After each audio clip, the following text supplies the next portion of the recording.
যে বিগত সময় আমরা দেখেছি ছাত্র রাজনীতি মানে হলো একটা গোলামিতন্ত্র। ছাত্র রাজনীতি মানে হলো ক্যান্টিনগুলোতে ফাও খাওয়া, হলের ক্যান্টিনগুলোতে ফাও খাওয়া, হল বাণিজ্য করা, সিট বাণিজ্য করা, এরপরে হচ্ছে কাউকে জোর করে তার নিজের কর্মসূচিতে নিয়ে যাওয়া, নিজের আদর্শ আরেকজনের উপর চাপিয়ে দেওয়া, যে আদর্শ আমার পছন্দ হবে না তাকে হত্যা করে ফেলা, তাকে নিঃশেষ করে দেয়া, তার লাইফটাকে পুরো ধ্বংস করে দেওয়া। এটা ছিল ছাত্র রাজনীতির এক নির্যাস। আমাদেরকে নারী ইস্যু নিয়ে বিভিন্ন সময় কোশ্চেনের জায়গায়, একটা প্রবলেমেটিক জায়গায় কোশ্চেন তৈরি করে দেওয়া হয় যে আমরা নারী বিদ্বেষী, নারীদেরকে আমরা সম্মান করি না। এখন কথা হলো এই কথাগুলো কারা বলে? এই কথাগুলো তারাই বলে যারা এই জাহাঙ্গীরনগর বিশ্ববিদ্যালয়ের দর্শনে সেন্সিটি করার পর সেটাকে আবার সেলিব্রেট, নির্লজ্জের মতো, বেহায়ার মতো সাংবাদিক সম্মেলন করে উপস্থাপন করে সেটাকে সেলিব্রেট করেছে। তারাই আমাদেরকে এ ধরনের কথা বলে। আপনি দেখুন ইসলাম আসার আগে নারীদের অবস্থানটা জাহিলিয়াত যুগে কেমন ছিল। তাদেরকে একটা পণ্যের সাথে তুলনা করা হতো, তাদেরকে জীবন্ত কবর দেওয়া হতো। একটা পিতামাতার যদি কন্যা সন্তান জন্ম নিত, এর চেয়ে নির্লজ্জজনক কাজ ওই পিতামাতার জন্য কিছুই ছিল না। অথচ ইসলাম আসার পর নারীদেরকে সবচেয়ে সম্মানের জায়গা দিয়েছে, নারীদের মতামতকে গুরুত্ব দেওয়া হয়েছে, নারীদেরকে মতকে আল্লাহ রাসূলুল্লাহ সাল্লাম সবচেয়ে অগ্রাধিকার দিয়েছে। আল্লাহ রাসূল সাল্লাল্লাহু আলাইহি সাল্লামের কাছে গিয়ে একবার একজন প্রশ্ন করেছেন যে পৃথিবীতে যারা আছে এদের মধ্যে সবচেয়ে সম্মানের ব্যক্তি কে? আল্লাহ রাসূলুল্লাহ সাল্লাম 3 বার বলেছেন যে তোমার মা, তোমার মা এবং তোমার মা, এরপরে কে? এরপরে তোমার বাবা। তাহলে আল্লাহ তাআলার জায়গা থেকে, আল্লাহ রাসূলের জায়গা থেকে, ইসলামের কনসেপ্টের জায়গা থেকে নারীদেরকে কত বেশি গুরুত্ব দেওয়া হয়েছে। আমাদেরকে অন্যান্য ধর্মের প্রতি এক ধরনের বিদ্বেষ জায়গা, একটা কনফ্লিক্টিক জায়গা আমাদেরকে বসিয়ে দেওয়া হয়। অথচ বাংলাদেশের সম্প্রীতির দিক থেকে আমাদের যে হিন্দু বন্ধুরা রয়েছে, ভাইরা রয়েছে, বোনেরা রয়েছে, তাদের সাথে আমরা সর্বোচ্চটুকু ধর্মীয় সম্মানবোধ রেখেই আমরা তাদের সাথে সম্পর্কগুলোকে আমরা পরিচালনা করে থাকি। আমি আমার ছোটবেলা থেকে যত হিন্দু বন্ধু ছিল, আমার ক্লাসমেট ছিল, এখনো পর্যন্ত যদি আপনি তাদের কাছ থেকে খোঁজ নেন যে আমাদেরকে তারা কেমন পেয়েছিল, আপনাদের যারা বন্ধুরা রয়েছে আপনারা তাদের কাছ থেকে খোঁজ নিতে পারেন যে তারা কেমন পেয়েছিল। আল্লাহ রাসূল সাল্লাল্লাহু আলাইহি সাল্লামকে একবার তিনি যখন মক্কা বিজয় করছেন তখন এক বৃদ্ধ মহিলা, বলা হলো যে মোহাম্মদ আজকে যাকে পাবে, যে ইসলাম গ্রহণ করবে না তাকে হত্যা করবে। এই আতঙ্কের কারণে একজন বৃদ্ধ মহিলা তার সব কিছু নিয়ে মক্কা ছেড়ে পালিয়ে চলে যাচ্ছে। তো প্রতিমধ্যে আল্লাহ রাসূল সাল্লাল্লাহু আলাইহি সাল্লামের সাথে সেই বৃদ্ধ মহিলার দেখা। রাসূলুল্লাহ সাল্লাম যখন জানতে পারলেন আল্লাহ রাসূলের ভয়ে সেই মহিলা পালিয়ে চলে যাচ্ছে, যে আল্লাহ রাসূলুল্লাহ সাল্লাম নাকি তাকে জোর করে ইসলাম গ্রহণ করাবে, তো রাসূলুল্লাহ সাল্লাম বললেন যে আপনি তো অনেক দূরে যাচ্ছেন, আমি আপনাকে সহযোগিতা করি, আপনার এই ব্যাগপত্র আমাকে দিন, আমি আপনাকে পৌঁছে দিই। তো বললো ঠিক আছে, এটা তো আমার জন্য অনেক উপকার হয়, তুমি আমাকে সহযোগিতা করো, আমাকে পৌঁছে দাও। আল্লাহ রাসূলুল্লাহ সাল্লাম সে বৃদ্ধ মহিলাকে তার গন্তব্যে অনেক দূরে পৌঁছে দিলেন। পৌঁছে দিয়ে যখন তিনি ফিরে আসছেন তখন বৃদ্ধ মহিলা আল্লাহ রাসূল সাল্লাল্লাহু আলাইহি সাল্লামকে জিজ্ঞেস করলেন যে তুমি তো আমার অনেক উপকার করেছো, তোমার পরিচয়টা আমাকে বলো। তখন আল্লাহ রাসূল সাল্লাল্লাহু আলাইহি সাল্লাম বলেছেন যে আমার নাম মুহাম্মদ। বৃদ্ধ মহিলা তো একটু আশ্চর্য হলো যে কোন মুহাম্মদের কথা বলছো? বলছেন আপনি যে মুহাম্মদের ভয়ে পালিয়ে চলে আসছেন আমি ঠিক সেই মুহাম্মদ। সুবহানাল্লাহ। তাহলে দেখুন এটাই হচ্ছে আমাদের সাথে বাস্তবতা আর প্রোপাগান্ডার পার্থক্য। আল্লাহ রাসূলুল্লাহ সাল্লাম একবার মসজিদে বসা ছিলেন, এই মুহূর্তে একজন বেদুইন, একজন বিধর্মী এসে সে প্রস্রাব করে দিল। তখন সকল সাহাবীরা তাকে মারার জন্য উদ্যত হলো, কিন্তু আল্লাহ রাসূলুল্লাহ সাল্লাম তাদেরকে বললেন যে সে তো বুঝে না, না বুঝার কারণে সেই কাজগুলো করেছে, তোমরা তাকে ছেড়ে দাও। এই যে আমাদের বিষয়ে নানান প্রোপাগান্ডা চালানো হয়, অথচ বাস্তবতা হলো ইসলামের বাস্তবতা, ইসলাম অমুসলিমদেরকে অথবা অন্য ধর্মাবলম্বীদেরকে সবচেয়ে বেশি সম্মান করে এবং তাদের ধর্মীয় অধিকার রক্ষার ক্ষেত্রে ইসলাম যুগে যুগে সবচেয়ে বেশি ভূমিকা পালন করেছে। একবার সালাউদ্দিন আইয়ুবী তিনি যখন একটা রাজ্য জয় করলেন, সে রাজ্য জয় করার পর একজন অমুসলিম মহিলা তিনি তার সন্তানকে খুঁজে পাচ্ছেন না। সালাউদ্দিন আইয়ুবী তিনি নিজে গিয়ে সেই সন্তানকে, তার শিশুকে খুঁজে বের করলেন এবং তার মহিলার কাছে পৌঁছে দিলেন। এটাই ছিল ইসলামের যুগে যুগে ইতিহাস, নারীদের প্রতি, অমুসলিমদের প্রতি সম্মানের জায়গা। আমরা আশা করব আমরা যে আদর্শের চর্চা করছি, আল্লাহ তাআলার পক্ষ থেকে যে আদর্শের মধ্য দিয়ে আমরা এই সমাজে সত্যিকার অর্থে ন্যায় প্রতিষ্ঠা করতে চাই, আমি বিশ্বাস করি আপনারা সেটার সাথে একমত হবেন এবং বাংলাদেশকে পরিবর্তনের জন্য আপনারা ভূমিকা রাখবেন। আমাদের এই বাংলাদেশ অপার সম্ভাবনার বাংলাদেশ, এখানে হিউজ হিউম্যান রিসোর্স রয়েছে, আমাদের প্রাকৃতিক অনেক সম্পদ রয়েছে, আমাদের ব্লু ইকোনমি জোন রয়েছে, এখানে নদী মাতৃকতার মধ্য দিয়ে হিউজ পরিমাণ পর্যটন শিল্পের সম্ভাবনা রয়েছে। আমি আশা করব আপনারা শুধুমাত্র জাহাঙ্গীরনগর বিশ্ববিদ্যালয় নিয়ে ভাববেন না, আপনারা এই বাংলাদেশের প্রতিটি সম্পদ, প্রতিটি সম্ভাবনাকে নিয়ে ভাববেন এবং সেটাকে কিভাবে আগামী দিনে কাজে লাগানো যায় সে চিন্তা আপনারা করবেন। আমাদের এখানে হিউজ পরিমাণ কর্মসক্ষম মানুষ রয়েছে, তাদেরকে কাজে লাগানোর মতো যথাযথ উদ্যোগ এই সরকারের নাই। অতীতে যারাই এখানে রাষ্ট্র পরিচালনা করেছে তারা শুধুমাত্র নিজেদের পকেট বাড়ি লুটপাট এবং অর্থ পাচারের কাজগুলো করেছে, দুর্নীতি করেছে। আমরা বিশ্বাস করি আপনাদের মধ্য দিয়ে ইনশাল্লাহ আমরা এই বাংলাদেশকে পরিবর্তন করে দিতে পারবো ইনশাল্লাহ। আমরা 24 সালে পারছি না, যেটাকে বলা হয়েছে যে না কেউ কোনোদিন পারবে না, কিন্তু আলহামদুলিল্লাহ 24 সালে এই জেনারেশন সহ আমরা সকলে মিলে সেটা পেরেছি। এখানে আমাদের সহকর্মী ভাইরা রয়েছেন, আবু সাদিক কায়েম ভাই রয়েছেন। জুলাই আন্দোলনে যখন আমরা পলিসি মেকিং করতাম তখন বলতাম যে আমরা মনে হয় পারবো না, তখন আমাদের সাদিক কায়েম ভাইয়েরা আমাদেরকে বলতেন যে ভাই ইনশাল্লাহ পারবো, আমরা আল্লাহর কাছে দোয়া করি, চেষ্টা করি, ইনশাল্লাহ আমরা পেরে যাব। আলহামদুলিল্লাহ আমরা পেরেছি। আরও বিশ্বাস করি বাংলাদেশের যে সম্ভাবনা রয়েছে, যদি আমরা এই যুব সমাজ সিদ্ধান্ত নিই, নিজেদেরকে গড়ে তুলি, নিজেদেরকে পৃথিবীতে লিড দেওয়ার মতো ফ্যাক্টর হিসেবে তৈরি করতে পারি, তাহলে আমরা পারবো ইনশাআল্লাহ। তা আমি শুরুতেই আপনাদেরকে অভিনন্দন জানাচ্ছি সুন্দর সবুজ এই ক্যাম্পাসে আপনাদের যে নতুন পদচারণা, এই পদচারণা মুখরিত হোক জাহাঙ্গীরনগর বিশ্ববিদ্যালয়। আমরা ক্যাম্পাসে আসার পর আমাদের সাদেক কাইম ভাই সহ যখন হাঁটছিলাম, উনি আমাকে বলছেন ভাই ক্যাম্পাসটা খুব সুন্দর, ওনার খুব পছন্দ হয়েছে ক্যাম্পাস। তা আমি বললাম যে তাহলে আপনি ডাকসু ছেড়ে দিয়ে চাইলে ক্যাম্পাসে চলে আসতে পারেন। তো ভাই সম্মত হয়েছেন, ইনশাল্লাহ ডাকসুকে গড়ে ইনশাল্লাহ ডাকসুতেও তিনি আসবেন এবং জাহাঙ্গীরনগর বিশ্ববিদ্যালয়ে ওনার পদচারণা মুখরিত হবে ইনশাল্লাহ। প্রিয় শিক্ষার্থী ভাই এবং বোনেরা, আপনাদের প্রশ্নগুলো উত্তর দেওয়ার চেষ্টা করবো যদি আল্লাহ তাআলা তৌফিক দান করেন, আমিন। একজন প্রশ্ন করেছেন শিবির শিক্ষার্থীদের পড়াশোনা এবং ভবিষ্যৎ কর্মজীবনে কিভাবে অবদান রাখে। দেখুন, ইসলামী ছাত্র শিবির প্রতিষ্ঠিত হয়েছে একজন শিক্ষার্থীকে তার একাডেমিক জায়গা থেকে সাউন্ড করে গড়ে তোলা, তার নৈতিক জায়গা থেকে তাকে সাউন্ড করে গড়ে তোলা, পাশাপাশি দেশ এবং জাতির জন্য তিনি যে ভূমিকা রাখবেন, তার সেই ক্যারিয়ার গড়ার জন্য যে দক্ষতা প্রয়োজন, যোগ্যতা প্রয়োজন, এই সব কিছুর একটা হলিস্টিক প্রোগ্রামের নাম হচ্ছে ইসলামী ছাত্র শিবির। আলহামদুলিল্লাহ, ইসলামী ছাত্র শিবির আমাদের প্রতিষ্ঠা লগ্ন থেকে আমরা এই কাজগুলো করে আসছি।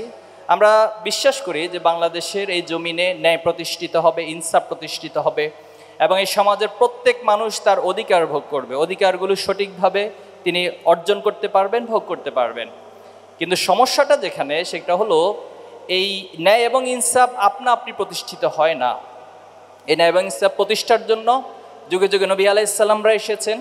পৃথিবীতে যারা নেতৃত্ব এবং যোগ্যতার মধ্য দিয়ে পৃথিবীকে নেতৃত্ব করে দান করেছেন, পরিচালনা করেছেন, তারাই মূলত তাদের জায়গা থেকে ন্যায় এবং ইনসাফ প্রতিষ্ঠা করেছেন।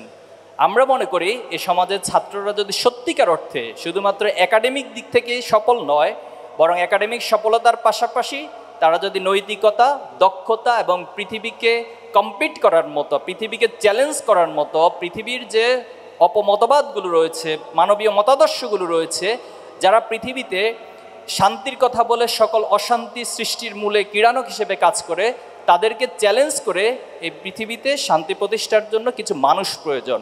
আর আমরা বিশ্বাস করি ছাত্র শিবিরের টোটাল কার্যক্রমের মধ্য দিয়ে ছাত্র শিবির সে মানুষ তৈরি করে। আমরা আপনাদেরকে সেই পথে, সেই মানুষ তৈরি হওয়ার দিকে আহ্বান জানাচ্ছি। আমরা প্রশ্নোত্তর পর্ব শেষ করছি। আমাদের সম্মানিত উপাচার্য বৃন্দ আছেন, আমরা তাদের কথা শুনব। তো খুব বেশি বড় এবং লম্বা বক্তব্য দেওয়ার সুযোগ নেই, সংক্ষেপে কয়েকটি কথা বলতে চাই। প্রথমত হচ্ছে, এই বিশ্ববিদ্যালয়ে আপনারা এসেছেন কিছু স্বপ্নকে কাঁধে নিয়ে। এই স্বপ্ন শুধুমাত্র আপনার একার নয়। আপনি যদি চিন্তা করেন, এই স্বপ্ন আপনার বাবার অংশীদারিত্ব রয়েছে, এই স্বপ্নের মাঝে আপনার মায়ের, আপনার ভাইয়ের, আপনার বোনের অনেকের অংশীদারিত্ব রয়েছে, আপনার শিক্ষকদের স্বপ্ন রয়েছে, যারা ছোটবেলা থেকে আপনাকে স্নেহ করত, আদর করত, ভালোবাসতো, আপনাকে পরামর্শ দিত, আপনার সুন্দর একটা ভবিষ্যৎ যারা কামনা করত, তাদের স্বপ্নগুলি একসাথে হয়ে এখানে যুক্ত হয়েছে। শুধু এখানেই নয়, আপনারা এই বিশ্ববিদ্যালয়ে পড়াশোনা করছেন। এই বিশ্ববিদ্যালয়ের একজন শিক্ষার্থীর অনার্স মাস্টার্স করার জন্য যে খরচ হয়, তার সিকি পরিমাণ, সামান্য পরিমাণ আপনাদেরকে পে করতে হয়। তাহলে বাকি যে অর্থটা আপনাদের পিছনে যোগান দেওয়া হয়, সে অর্থটা কোথা থেকে আসে? আপনারা তাদের স্বপ্নগুলোকে নিয়েও এই বিশ্ববিদ্যালয়ে এসেছেন। আমার আগে বক্তারা বলেছেন যে এখানে আপনি চাইলে সবচেয়ে ভালো হয়েও বের হতে পারবেন, আবার চাইলে সবচেয়ে খারাপ হয়েও বের হতে পারবেন। পৃথিবীতে যত বাগান আছে, যে ফুল গাছগুলো রয়েছে, সেখানে প্রত্যেকটা কলি ফুটে, কিন্তু প্রত্যেকটা কলি ফুল হয়ে ফুটতে পারে না। কিছু কিছু কলি থাকে যারা ফুলে ওঠার আগে ঝরে যায়। তো আমরা বিশ্বাস করি যে আপনারা এখানে যারা আছেন, আপনারা আপনাদের এই স্বপ্নগুলোকে ধারণ করে এবং স্বপ্নের প্রত্যেকটা পার্টকে, প্রত্যেকটা কর্নারকে ফিল করে আপনারা সেটা বাস্তবায়নের জন্য অবিরাম কাজ করে যাবেন। বিশ্ববিদ্যালয় শুধুমাত্র একটা সার্টিফিকেটের নাম নয়, শুধুমাত্র একটা ভালো সিজিপিএর নাম নয়, বরং তার চেয়ে অনেক অনেক বেশি কিছু। আজকে যদি জ্ঞানের উদ্দেশ্যকে আপনি প্রশ্ন করেন, অনেক লম্বা একাডেমিক ডিসকাশন করা যাবে যে জ্ঞানের উদ্দেশ্য কী। তো জ্ঞানের উদ্দেশ্য হবে আপনাকে মানুষ হিসেবে গড়ে তোলা, প্রকৃত মানুষ হিসেবে যে মনুষ্যত্ববোধ থাকা দরকার সেটা আপনার মধ্যে থাকবে, আপনার মধ্যে ভদ্রতা থাকবে, আপনার মধ্যে অস্থিরতা থাকবে না, স্থিরতা থাকবে, আপনার মাঝে সিদ্ধান্ত গ্রহণের দূরদর্শী ক্যাপাসিটি অর্জন করবেন। এই সব কিছুর সমন্বয়ে আপনার এই জ্ঞান অর্জন। জ্ঞান অর্জনের অনেকগুলো মাধ্যম, এর মধ্যে কোরআনের কয়েকটি মাধ্যম হচ্ছে ইকরা বিসমি রাব্বিকাল্লাযী খলাক, পড়ার মধ্য দিয়ে জ্ঞান অর্জন হয়। নাম্বার 2 হচ্ছে আফালা ইয়াতাফাক্কারুন, আপনি চিন্তা ভাবনার মধ্য দিয়ে জ্ঞান অর্জন হয়। এই পৃথিবীতে আপনি যখন চলবেন ফিরবেন, ক্যাম্পাসে ঘোরাফেরা করবেন, আপনি অনেক কিছুকে দেখবেন, বৃক্ষরাজিকে দেখবেন, আসমান দেখবেন, জমিন দেখবেন, সূর্য দেখবেন, তারকা দেখবেন, গাছপালা দেখবেন, পাখি দেখবেন, অনেক কিছু দেখবেন। কিন্তু একজন চিন্তাশীল মানুষের কাজ শুধুমাত্র সেটা দেখে সেটা সৌন্দর্য উপভোগ নয়, বরং সেই দৃষ্টির মধ্যে একটি গভীরতম অন্তর্দৃষ্টি থাকবে, যার মধ্য দিয়ে তিনি চিন্তা করবেন আল্লাহ তাআলা এটাকে কেন সৃষ্টি করেছেন, এই পাখি কেন সৃষ্টি করেছেন, এই গাছপালা চন্দ্র সূর্যকে কেন সৃষ্টি করেছেন। কখন কক্সবাজার যাবেন, সমুদ্রের দিক তাকিয়ে শুধুমাত্র ছবি তুলবেন না, বরং সমুদ্রের দিক তাকিয়ে গভীর চিন্তা করবেন আল্লাহ তাআলা কেন এই সমুদ্রকে সৃষ্টি করেছেন। এই প্রত্যেকটা সৃষ্টির কেনর উত্তর খুঁজে চিন্তাশীলতা এবং চিন্তার গভীরতার মধ্য দিয়ে আপনারা আপনাদের জ্ঞানের গভীরতাকে বৃদ্ধি করবেন। জ্ঞানের অনেকগুলো স্টেপ রয়েছে, ধাপ রয়েছে। মনে রাখবেন, যিনি যত বেশি জ্ঞানী তার মধ্যে স্থিতিশীলতা, তার মধ্যে নম্রতা, ভদ্রতা তার সবচেয়ে বেশি কাজ করবে। এটাই বাস্তবতা, এটাই আমরা পৃথিবীতে দেখে এসেছি। এবং আপনি যদি আজকে পৃথিবীকে নেতৃত্ব দিতে চান, সেখানেও আপনার এই জ্ঞানের জায়গায় সমৃদ্ধ হতে হবে। নবী আলাইহিস সালামরা পৃথিবীর দৃষ্টিকোণ থেকে নেতা বা নেতৃত্বের দিক থেকে সবচেয়ে অগ্রগামী, অথচ নবী আলাইহিস সালামদের এক একজন এক একটা কোয়ালিটি ছিল, কিন্তু কমন দুইটা গুণ ছিল। সেটা হচ্ছে আল্লাহ তাআলা সবাইকে ইলম ওয়াল হিকমা, অর্থাৎ জ্ঞান এবং প্রজ্ঞার শক্তি দান করেছেন। এজন্য আমরা আপনাদের কাছে অনুরোধ করব, শুধুমাত্র সার্টিফিকেট নয়, বরং জ্ঞানের যে গভীরতা, জ্ঞানের যে উদ্দেশ্য, সেটা আপনারা অর্জন করবেন। নবীন শিক্ষার্থীদের কাছে আমরা সেই প্রত্যাশা রাখছি। বাংলাদেশের ছাত্র রাজনীতি নিয়ে বলতে চাই যে ছাত্র রাজনীতির একটা গ্লোরিয়াস হিস্ট্রি রয়েছে। এখানে যখন কংগ্রেস এবং মুসলিম লীগ প্রতিষ্ঠিত হয়েছিল, তো তারপরে সর্বপ্রথম 1932 সালে অল বেঙ্গল মুসলিম স্টুডেন্ট লীগ প্রতিষ্ঠিত হয়, এবং তার কিছুদিন পর 1936 সালে স্টুডেন্ট ফেডারেশন অফ ইন্ডিয়া, অর্থাৎ হিন্দু ছাত্রদেরকে নিয়ে এই সংগঠনটি প্রতিষ্ঠিত হয়। তো বাস্তবতা হচ্ছে যে যদিও ছাত্র রাজনীতির বাংলাদেশের ব্রিটিশ পিরিয়ড বলুন, পাকিস্তান পিরিয়ড বলুন, তার পরবর্তীতে বলুন, প্রত্যেকটা ইভেন্টে অনেক গুরুত্বপূর্ণ ভূমিকা ছিল। এবং শুধুমাত্র গুরুত্বপূর্ণ ভূমিকা না, আমরা যে 5ই আগস্ট দেখেছি, এটা ক্যাম্পাস থেকে সৃষ্টি হয়ে একটা আন্দোলন ছিল, পরবর্তীতে সেটা একটা জাগরণ এবং বিপ্লবে রূপান্তরিত হয়েছে। এই সব কিছুর অবদানের পরেও আমাদের কাছে এখনও ছাত্র রাজনীতির একটা ট্রমা কাজ করে, একটা ভীতি আতঙ্ক কাজ করে। এখনও ছাত্র রাজনীতির নাম শুনলে বাংলাদেশের সচেতন শিক্ষক, সচেতন অভিভাবক, সচেতন শিক্ষার্থীদের মাঝে এক ধরনের ট্রমা কাজ করে। কিন্তু কেন এটা হলো, এই কেনের উত্তর খোঁজাটা বেশ জরুরি। নিঃসন্দেহে সেটার স্টাডি, সেটারও অনেক তথ্য আপনাদের কাছে রয়েছে। যে বিগত সময় আমরা দেখেছি ছাত্র রাজনীতি মানে হলো একটা গোলামিতন্ত্র। ছাত্র রাজনীতি মানে হলো ক্যান্টিনগুলোতে ফাও খাওয়া, হলের ক্যান্টিনগুলোতে ফাও খাওয়া, হল বাণিজ্য করা, সিট বাণিজ্য করা, এরপরে হচ্ছে কাউকে জোর করে তার নিজের কর্মসূচিতে নিয়ে যাওয়া, নিজের আদর্শ আরেকজনের উপর চাপিয়ে দেওয়া, যে আদর্শ আমার পছন্দ হবে না তাকে হত্যা করে ফেলা, তাকে নিঃশেষ করে দেওয়া, তার লাইফটাকে পুরো ধ্বংস করে দেওয়া। এটা ছিল ছাত্র রাজনীতির এক নির্যাস। অথচ 5ই আগস্টের পর আলহামদুলিল্লাহ আমরা দেখতে পাচ্ছি একটা নতুন জাগরণ তৈরি হয়েছে, একটা পরিবর্তন সাধিত হয়েছে, এবং ছাত্র শিবির সেই পরিবর্তনের সাথে সবচেয়ে বেশি ছাত্রদের জন্য ভূমিকা রেখে যাচ্ছে।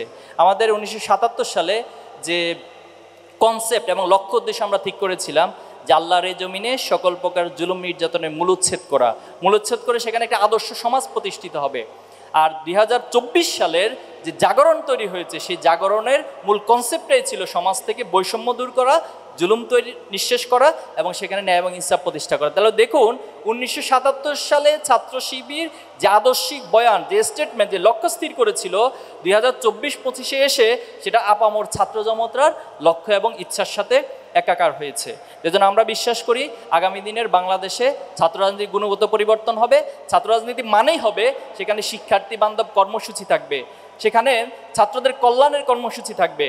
পৃথিবীর অপর দেশগুলোতেও ছাত্র রাজনীতি রয়েছে, সেখানে হিউজ ইউথ অর্গানাইজেশন রয়েছে। আমরা অনেকগুলো কান্ট্রিতে সফর করে সেখানকার ভাইদের সাথে মত বিনিময় করেছি।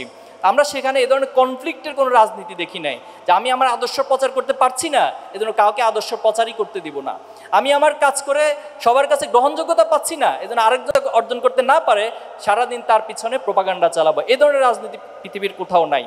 সেখানে রয়েছে পলিসি ডিবেট হয়, যে যখন শিক্ষার্থীরা ভ্যাকেশন থাকে সেই ভ্যাকেশনগুলোতে তাদেরকে তাদের সফট স্কিল সহ যে মোরাল ডেভেলপমেন্ট রয়েছে সেটার জন্য বিভিন্ন ধরনের ট্রেনিং ডেভেলপমেন্ট প্রোগ্রামের আয়োজন করা হয়। তা আমরাও চাই যে বাংলাদেশে এই ছাত্র রাজনীতি গুণগত পরিবর্তন হবে এবং আগামী দিনে এই ছাত্র রাজনীতিকে কলুষিত করার জন্য যদি কেউ চেষ্টা করে ইনশাআল্লাহ আমরা সকলে মিলে তাদেরকে কি করব, আমরা তাদেরকে প্রতিরোধ করব ইনশাআল্লাহ, এবং বাংলাদেশের সত্যিকার অর্থেই একটি সুন্দর, একটি ভালোবাসাপূর্ণ, একটি উদারতাপূর্ণ পরিবেশ আমরা তৈরি করব। আল্লাহ আমাদের সবাইকে তৌফিক দান করুক। আপনাদের সাথে আবার দেখা হলে আবার কথা হবে ইনশাআল্লাহ। সবাইকে অনেক অনেক ধন্যবাদ, সবার জন্য অনেক অনেক শুভকামনা। আপনারা আজকে যেভাবে করে নবীন হিসেবে সেলিব্রেশন পাচ্ছেন, আমি বিশ্বাস করি যেদিন এই বিশ্ববিদ্যালয় থেকে বের হবেন সেদিনও আপনারা সেলিব্রেশনের মধ্য দিয়ে পৃথিবীবাসীর কাছে সফল ব্যক্তিত্ব হিসেবে বের হবেন। পাশাপাশি শুধুমাত্র দুনিয়ার সীমান্তে নয়, বরং দুনিয়ার সীমান্ত পাড়িয়ে আপনারা যখন আখিরাতে যাবেন সেখানেও আপনারা সফল হিসেবে নিজেদেরকে আল্লাহর কাছে উপস্থাপন করবেন। এই দোয়া করে শেষ করছি, আল্লাহ তাআলা আমাদেরকে যেটা শিখিয়ে দিয়েছেন, রব্বানা আতিনা ফিদ দুনিয়া হাসানাতাও ওয়া ফিল আখিরাতি হাসানাতাও ওয়া কিনা আযাবান্নার। আমিন। আসসালামু আলাইকুম ওয়া রাহমাতুল্লাহ।